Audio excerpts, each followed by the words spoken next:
E aí, pessoal, preparados para mais um The Deep Dive? Hoje a gente vai se aventurar num lugar onde as leis e a mente humana se encontram. Psicologia aplicada ao direito. Isso aí. A gente vai desvendar como a psicologia, com tudo que ela estuda sobre comportamento, desenvolvimento, personalidade, se conecta com as questões jurídicas. É isso mesmo. A gente tem um material super completo para explorar e vamos te guiar pelos pontos-chave. Começando por uma curiosidade minha, como a psicologia que foca no indivíduo se relaciona com o direito, que lida com leis e a sociedade como um todo. A conexão está no próprio objetivo do direito. Regular o comportamento humano, né? E para fazer isso é essencial entender as motivações, as emoções, os processos mentais por trás das ações. Aí é que a psicologia entra. Faz todo sentido. E me deparei com várias escolas de pensamento dentro da psicologia, cada uma com sua abordagem. Por exemplo, o behaviorismo me chamou a atenção por focar na influência do ambiente no comportamento. Exatamente. Isso tem implicações jurídicas enormes, principalmente quando a gente pensa em reabilitação de criminosos. Se o ambiente influencia o comportamento, mudar esse ambiente pode ser a chave para reintegrar o indivíduo na sociedade. Interessante, é a psicanálise com Freud e o inconsciente. Como isso se aplica ao direito? Parece algo tão abstrato. Mas tem um papel crucial, principalmente em crimes violentos. Entender traumas de infância, conflitos reprimidos, tudo isso pode lançar luz sobre as motivações do criminoso e ajudar a definir a pena ou o tratamento mais adequado. Nossa, a coisa fica complexa, hein? A gente não pode esquecer que a psicologia é uma ciência. Não é só achismo, como às vezes a gente vê por aí. Com certeza. A psicologia científica usa métodos rigorosos, pesquisas, experimentos para estudar o comportamento humano. Isso garante a confiabilidade das análises no contexto jurídico. Não é simplesmente dar uma opinião, é apresentar conclusões com base em evidências. Entendi. E outro ponto que me chamou a atenção foi o desenvolvimento humano. Como as diferentes fases da vida influenciam as decisões jurídicas. Imagina julgar uma criança da mesma forma que um adulto. O desenvolvimento humano impacta a capacidade de discernimento, a responsabilidade pelos atos. Por isso, o direito considera a idade como o estatuto da criança e do adolescente. Verdade. E o Estatuto do Idoso também considera as vulnerabilidades da terceira idade, né? Exatamente. As leis precisam se adequar às particularidades de cada fase da vida e a psicologia dá o conhecimento para isso acontecer. Fascinante. Falando em fases da vida, me deparei com as teorias de Freud e Erikson sobre desenvolvimento. Dá para explicar de forma simples como elas se aplicam ao direito. Claro, Freud focou nas fases psicossexuais, né? Erikson ampliou essa visão, incluindo as crises e desafios de cada fase da vida. Ambas as teorias nos ajudam a entender como experiências do passado podem influenciar o comportamento presente, inclusive em relação à criminalidade. Um adulto que comete crimes pode ter sofrido abuso na infância, por exemplo. Nossa, faz todo sentido. E a personalidade do indivíduo. Como a psicologia ajuda a entendê-lo no contexto jurídico. A personalidade é como uma impressão digital psicológica, única para cada pessoa. E no direito, compreender os traços de personalidade, seja de um réu, de uma vítima ou de uma testemunha, pode ser crucial para o julgamento. Uma pessoa impulsiva pode reagir de forma diferente a uma provocação do que alguém mais calmo, por exemplo. Interessante. Mas imagino que seja um desafio definir o que é normal ou anormal em termos de comportamento, principalmente no direito. Sem dúvida. O que é considerado normal varia entre culturas, muda ao longo do tempo. A psicologia ajuda a gente a ter uma visão crítica sobre essas classificações, evitando julgamentos precipitados. A lei antimanicomial, por exemplo, trouxe uma nova perspectiva sobre os transtornos mentais, garantindo direitos e tratamento adequado em vez de isolar o indivíduo.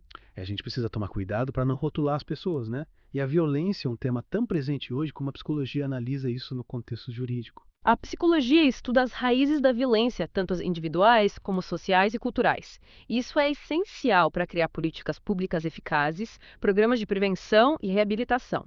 Entender os fatores de risco, os gatilhos, as consequências do trauma, tudo isso contribui para um enfrentamento mais eficaz da violência. E a violência doméstica, que muitas vezes acontece escondida, como a psicologia pode ajudar. A psicologia atua na identificação dos sinais de abuso, acolhendo e tratando as vítimas e também na reabilitação dos agressores. É um trabalho delicado, que envolve entender a dinâmica do relacionamento abusivo, os padrões de comportamento, os fatores de risco e os ciclos de violência. Que tema pesado. Mas é importante falar sobre isso para quebrar o silêncio e buscar ajuda. Me deparei com o termo comportamento antissocial no material. O que seria isso? O comportamento antissocial é marcado pela violação constante de regras sociais e direitos dos outros. A psicologia investiga as causas desse comportamento, que podem estar relacionadas a fatores biológicos, psicológicos e sociais. Alguns transtornos de personalidade, como o transtorno de personalidade antissocial, estão associados a esse tipo de conduta. Entendi. É como se a pessoa tivesse dificuldade em se adaptar às normas da sociedade. E o bullying, que tem se tornado cada vez mais comum, como a psicologia aborda. O bullying é uma forma de violência, né? repetitiva e intencional, que causa sofrimento físico ou psicológico à vítima. A psicologia atua na prevenção, identificando os agressores e as vítimas em potencial, e também na intervenção, oferecendo suporte psicológico e promovendo a reintegração social. E o direito como lida com o bullying? Ainda não existe uma lei específica para bullying no Brasil, mas ele pode ser enquadrado em outros crimes, como lesão corporal, injúria, difamação, ameaça. O ECA também protege crianças e adolescentes que são vítimas de violência, incluindo o bullying. Bom saber que existem leis que podem ser aplicadas nesses casos. E mudando um pouco de assunto, vamos falar sobre a família. Como as transformações da família contemporânea impactam o direito? A família passou por grandes mudanças nas últimas décadas. Aumento do divórcio, famílias homoafetivas, famílias reconstituídas, monoparentais. O direito tem acompanhado essas transformações, reconhecendo a diversidade de arranjos familiares e buscando garantir os direitos de todos os membros. E a guarda compartilhada, que tem se tornado cada vez mais comum, como a psicologia vê esse modelo? A guarda compartilhada é um modelo onde ambos os pais participam ativamente da criação dos filhos, mesmo depois da separação. Para funcionar bem, é preciso que os pais tenham respeito, diálogo, priorizando o bem-estar da criança. Mas e se os pais estiverem em conflito? A guarda compartilhada não pode acabar prejudicando os filhos. Exatamente. Por isso, a avaliação psicológica é fundamental nesses casos. O psicólogo analisa a dinâmica familiar, a capacidade dos pais de dialogar, de cooperar e o impacto da separação nos filhos. Com base nisso, ele pode recomendar a guarda compartilhada ou outro modelo mais benéfico para a criança. E além da guarda compartilhada, que outros desafios a psicologia e o direito enfrentam no contexto familiar? A gente tem a alienação parental, que é uma forma de abuso psicológico, onde um dos pais manipula o filho para rejeitar o outro. A violência doméstica também é um problema grave que exige atuação conjunta da psicologia e do direito. A Lei Maria da Penha, por exemplo, trouxe avanços na proteção às mulheres vítimas de violência doméstica. É essencial que a gente continue debatendo esses temas e buscando soluções para proteger as famílias e garantir o bem-estar de todos. E falando em justiça, como a psicologia se insere no sistema judicial? Qual o papel do psicólogo nesse contexto? O psicólogo jurídico pode atuar como perito, assistente técnico, mediador, conciliador, entre outras funções. Ele faz avaliações psicológicas, elabora laudos, pareceres, relatórios, ajudando juízes, promotores, advogados na tomada de decisões. Em quais áreas do direito ele pode atuar? A psicologia jurídica está presente em várias áreas: direito de família, direito penal, direito civil, direito do trabalho. Em cada área, o psicólogo usa seus conhecimentos específicos para contribuir com a justiça. Nossa, que campo vasto de atuação. E a justiça restaurativa, que tem ganhado destaque como alternativa à justiça tradicional, como a psicologia contribui para essa abordagem? Na justiça restaurativa, a ideia é promover um encontro entre a vítima e o ofensor, com a presença de mediadores. A vítima tem a oportunidade de expressar seus sentimentos, de falar sobre o crime e o que ela precisa para se sentir reparada. O ofensor, por sua vez, pode entender o impacto dos seus atos, assumir responsabilidade e buscar formas de reparar o dano. Nossa, imagino que esse encontro vai ser intenso, né? E como a comunidade participa desse processo? A comunidade também pode participar, oferecendo apoio à vítima e ao ofensor e ajudando a construir um acordo. A ideia é que a justiça restaurativa envolva não apenas as partes diretamente afetadas pelo crime, mas também a comunidade como um todo, buscando uma solução que restaure a paz social. Interessante. É como se a comunidade toda se unisse para curar as feridas causadas pelo crime. Mas, se o ofensor não tiver arrependido, a justiça restaurativa ainda se aplica. A justiça restaurativa não exige arrependimento do ofensor para começar. O importante é que ele esteja disposto a dialogar, a ouvir a vítima e a buscar formas de reparar o dano. O próprio processo de diálogo pode levar o ofensor a uma reflexão e transformação. Entendi. É mais sobre responsabilização do que punição. E o psicólogo, qual o papel dele nesse processo? O psicólogo atua como facilitador do diálogo, ajudando a criar um ambiente seguro e respeitoso para a vítima e o ofensor. Ele também ajuda as partes a lidar com as emoções intensas e a desenvolver habilidades de comunicação não violenta, essenciais para construir acordos e reparar os danos. Um trabalho fundamental para a justiça restaurativa. E falando em comunicação, qual a importância da comunicação não violenta na resolução de conflitos? A comunicação não violenta é uma forma de se comunicar com empatia, compaixão, autenticidade, expressando sentimentos e necessidades de forma clara e respeitosa. No direito, ela pode ser aplicada em mediações, conciliações, negociações, facilitando o diálogo e a busca por soluções pacíficas. Que ferramenta poderosa! Para finalizar a primeira parte do nosso mergulho na psicologia aplicada ao direito, queria falar sobre os mecanismos de autocomposição de conflitos. O que são e como se diferenciam dos processos judiciais tradicionais? Os mecanismos de autocomposição, como a negociação, a mediação e a conciliação, são formas de resolver conflitos fora dos tribunais.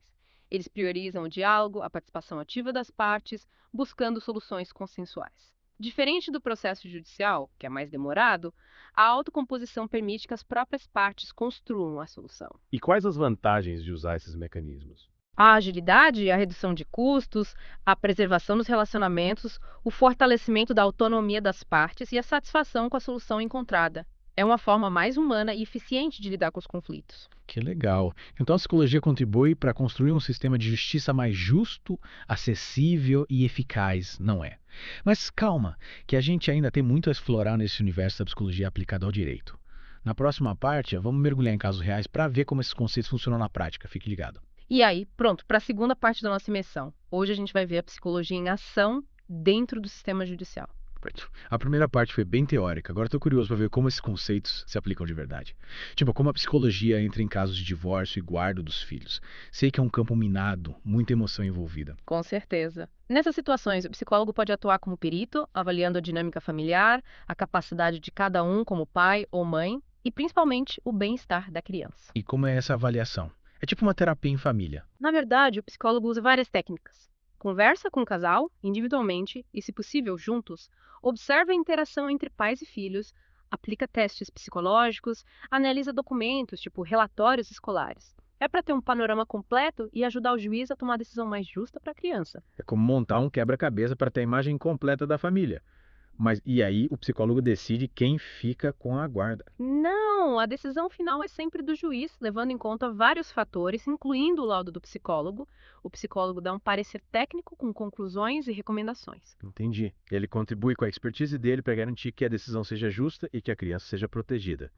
E por falar em proteger, como a psicologia atua nos casos de alienação parental que a gente comentou na primeira parte. A alienação parental é um problemão que pode deixar marcas profundas na criança. O psicólogo trabalha para identificar os sinais, avaliar o impacto na criança e propor intervenções que protejam o vínculo com o pai ou a mãe que está sendo alienado. E como saber se a criança está sendo manipulada? Quais sinais o psicólogo procura? Vários. A criança fala mal do pai ou da mãe sem motivo, se recusa a visitar ou ter contato, repete as coisas que o outro fala. O psicólogo investiga a fundo a dinâmica familiar para saber se tem abuso, negligência de verdade ou se é só manipulação. Um trabalho de detetive. E a lei, como protege a criança nesses casos? No Brasil, a Lei 12.318 de 2010 fala especificamente da alienação parental, define o que é, quais as medidas de proteção e as punições para o alienador. Que bom que a lei está aí para proteger. E a psicologia também atua em casos de violência, né? Sim, a psicologia tem um papel fundamental em entender e combater a violência em todas as suas formas. No contexto jurídico, o psicólogo pode avaliar vítimas, agressores, criar programas de reabilitação e até mediar conflitos. Imagino que atender vítimas de violência seja muito difícil. Como o psicólogo lida com tanto sofrimento? É um trabalho que exige muita sensibilidade e preparo. O psicólogo acolhe a vítima, escuta sem julgar, ajuda a lidar com o trauma e a se reequilibrar para reconstruir a vida. E o trabalho com os agressores, como funciona? Qual o objetivo? O objetivo é quebrar o ciclo de violência. O psicólogo trabalha para que o agressor reconheça seus atos e as consequências, identifique os gatilhos da violência, aprenda a se controlar e a resolver conflitos pacificamente. É como reeducar para uma nova forma de se relacionar. Mudando de assunto, a gente falou de justiça restaurativa na primeira parte. Como ela funciona na prática? Na justiça restaurativa, a gente tenta promover um encontro entre a vítima e o ofensor com a ajuda de mediadores. A vítima pode expressar seus sentimentos, falar como o crime a impactou e o que precisa para se sentir reparada. E o ofensor pode entender o impacto dos seus atos, assumir a responsabilidade e pensar em como reparar o dano. Nossa, que encontro intenso. E a comunidade como participa? A comunidade também pode participar, dando apoio à vítima e ao ofensor, ajudando a construir um acordo bom para todos. A ideia da justiça restaurativa é envolver não só as partes, mas a comunidade como um todo, buscando uma solução que traga a paz de volta. Legal. É como se a comunidade se unisse para curar as feridas. Mas e se o ofensor não se arrepender? A justiça restaurativa ainda funciona. O arrependimento não é obrigatório para começar o processo. O importante é que o ofensor queira dialogar, ouvir a vítima e buscar reparar o dano. Esse diálogo pode levar a uma mudança. Entendi. É mais sobre responsabilidade do que punição. E o psicólogo, qual o papel dele? O psicólogo facilita o diálogo, criando um ambiente seguro e respeitoso para a vítima e o ofensor se comunicarem. Ele também ajuda as partes a lidar com as emoções e a se comunicar de forma não violenta, o que é crucial para construir acordos e reparar os danos. Um trabalho fundamental para a justiça restaurativa. Bom, por hoje é só. Na próxima e última parte, a gente vai discutir as questões éticas que o psicólogo enfrenta e o futuro dessa área tão importante. Até a próxima. E aí, pessoal? De volta para a última parte do nosso mergulho na psicologia aplicada ao direito. Já vimos como a psicologia se conecta com as leis, com os tribunais, com a mente criminosa, mas é a mente do próprio psicólogo. Quais os desafios éticos que ele enfrenta? Essa é uma pergunta muito importante. Atuar como psicólogo jurídico exige muita responsabilidade, um compromisso ético inabalável. Afinal, a gente lida com vidas, com o destino das pessoas. Nossas decisões impactam profundamente a vida dos envolvidos. É verdade. E quais seriam os maiores dilemas éticos que um psicólogo jurídico enfrenta? Vários. O sigilo profissional, por exemplo, é um ponto crucial. O psicólogo tem acesso a informações confidenciais e precisa saber o que pode ou não revelar nos relatórios, nos pareceres, sempre protegendo a privacidade do indivíduo. Entendi. É como um médico que não pode sair contando os segredos dos pacientes, né? E além do sigilo, que outros dilemas existem. A imparcialidade na perícia também é fundamental. O psicólogo jurídico não pode se deixar influenciar pelas suas opiniões ou pelas pressões de um dos lados do processo. A análise precisa ser objetiva, baseada em evidências. Tipo um juiz que precisa ser neutro, certo? E como o psicólogo garante essa imparcialidade? A formação ética é essencial. O Conselho Federal de Psicologia tem um código de ética que guia a atuação do psicólogo em todas as áreas, inclusive na jurídica. Esse código fala sobre a conduta em audiências, a elaboração de documentos, a relação com outros profissionais, entre outras coisas. O psicólogo tem um guia para se basear e agir de forma ética. Mas imagino que nem sempre as decisões sejam fáceis, né? Claro, a psicologia jurídica tem muitas áreas cinzentas, situações complexas. Não tem uma resposta certa ou errada. O psicólogo precisa usar seu julgamento ético, a experiência e o conhecimento para tomar a decisão mais adequada para cada caso. Um baita desafio.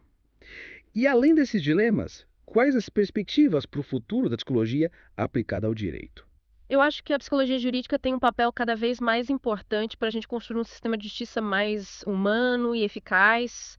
A procura por psicólogos forenses tem crescido e a sociedade está cada vez mais consciente da importância da saúde mental no contexto jurídico. Que bom. E em quais áreas você vê mais potencial de crescimento? A justiça restaurativa, com certeza, é uma área promissora. A mediação de conflitos, a atenção às vítimas, o combate à violência doméstica. A psicologia pode fazer diferença nesses campos. É inspirador ver como a psicologia contribui para uma justiça mais justa, mais humana. E chegamos ao fim do nosso mergulho na psicologia aplicada ao direito. Espero que você tenha curtido a viagem e aprendido um pouco mais sobre essa área fascinante. Eu também. E lembre-se, o conhecimento é a chave para a gente construir uma sociedade mais justa, mais empática e mais humana. Para quem quiser se aprofundar no tema, o material que a gente usou está disponível no link na descrição do podcast. Vale a pena conferir. Até a próxima.